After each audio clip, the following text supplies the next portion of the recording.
Dat betekent ook dat je bijvoorbeeld seksualiteit ook een groot probleem bijvoorbeeld wordt. Ja, mijn vriend heeft het gewoon gedaan gemaakt. En ik neem hem daar ook niet kwalijk. Plus het feit, als je met seks omgaat, is het niet alleen het fysieke dat telt, maar ook soms de lieve woordjes.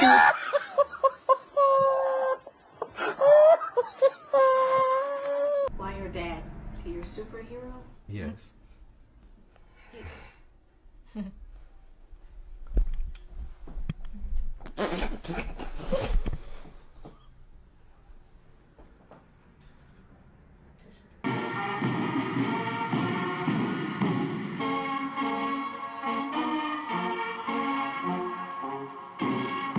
Say this, and y'all gonna laugh at me. I'm not gonna laugh at you. I promise you, we're not gonna laugh.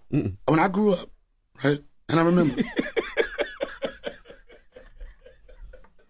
No, I'm not laughing at you.